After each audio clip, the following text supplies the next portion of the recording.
Hello အားလုံးပဲမင်္ဂလာပါ Mascot Sequence Beauty Studio မှာကြိုဆိုပါရစေ။အခုတစ်ခေါက်ကတော့ကျွန်တော်ဘောင်ဆေးနည်းအကြောင်းကိုမျှဝေပေးမှာဖြစ်ပါတယ်။ဘောင်ဆေးဖို့အတွက်ကျွန်တော်တို့ brushing လိုမယ်ပြီးတော့ကျတော့စုပ်တံတစ်ချောင်းလိုပါမယ်။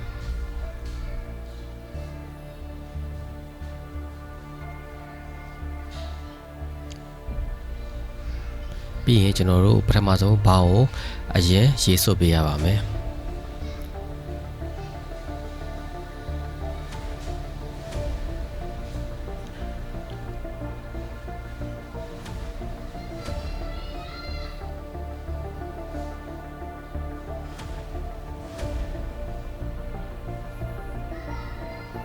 ပြီးရင်ကျွန်တော်တို့ brushing တင်ပါမယ်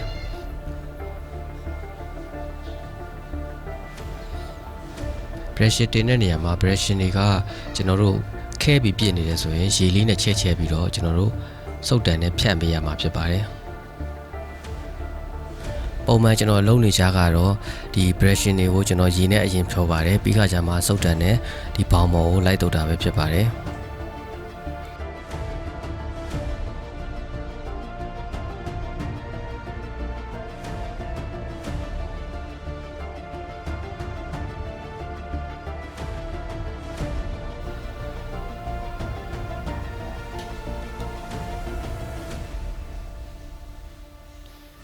နော်ကော်ပြာရှိသမျှနေရာတွေအနှံ့ကိုကျွန်တော်တို့လိုက်တုပ်ပေးဖို့လိုပါတယ်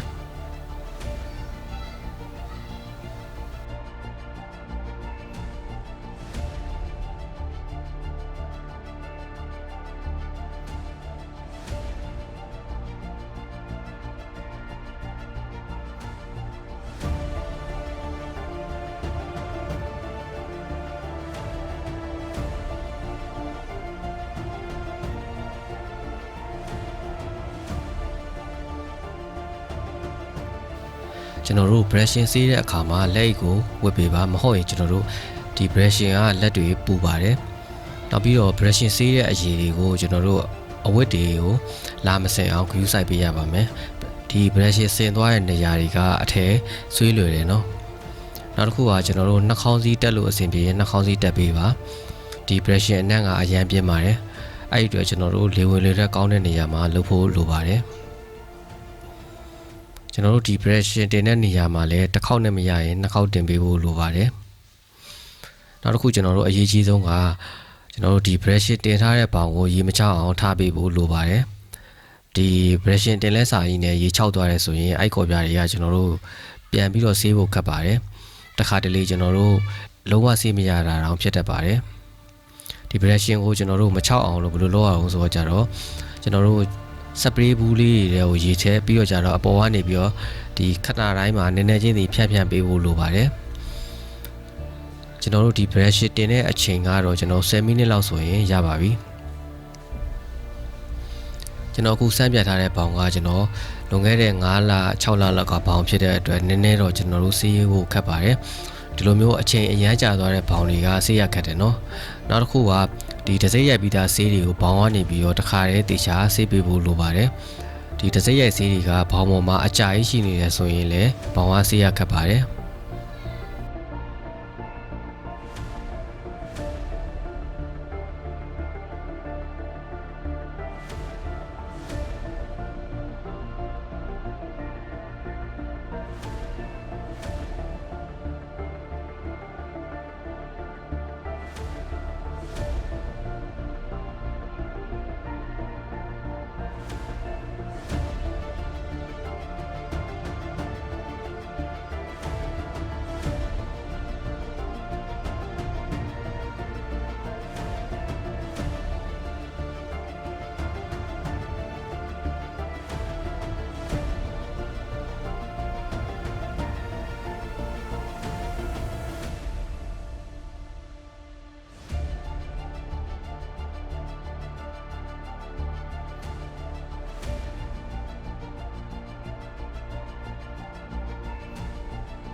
ပြီးရင်ကျွန်တော်တို့ pressure gun နဲ့ရေထိုးချပါမယ်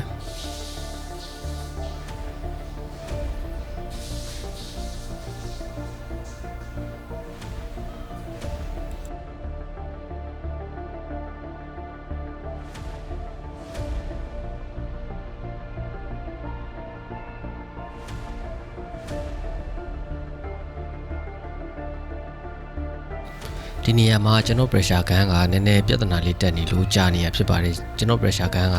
ရေကြီးပိတ်ပြီးတော့ရေထွက်အားနည်းနေရနော်အဲဒါကြောင့်ကျွန်တော် pressure gun က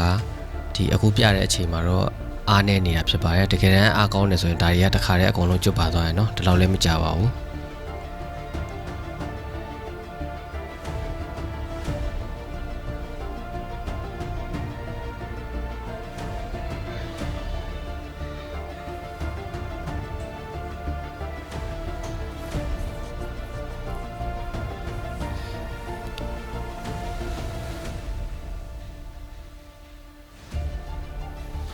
ဟုတ်ပြီကျွန်တော်တို့အကုန်ပြီးသွားပြီဆိုရင်ကျွန်တော်တို့ဆက်ပြနဲ့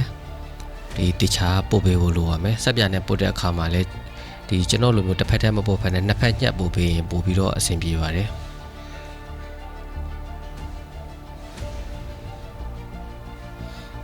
ဒီမှာတော့ကျွန်တော်ခန်းကရေထွက်အားတော်တော်ကိုနည်းနေရနော်အဲ့ဒါဖြစ်တော့ကျွန်တော်ဒီတိုင်းပဲခွက်နဲ့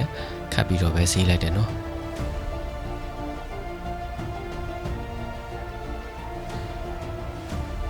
တကယ်တမ်းဆိုကျွန်တော်ဒီဆက်ပြတိုက်ပြီးတော့ဂန်းနဲ့စီးရင်ကိုပဲလုံလောက်ပါတယ်နော်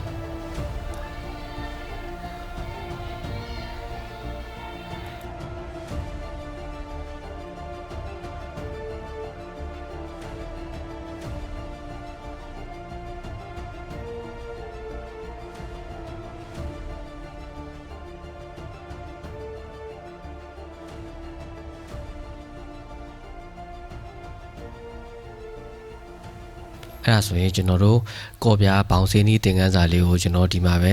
ရှင်းနာပါမယ်အားလုံးကျေးဇူးတင်ပါတယ်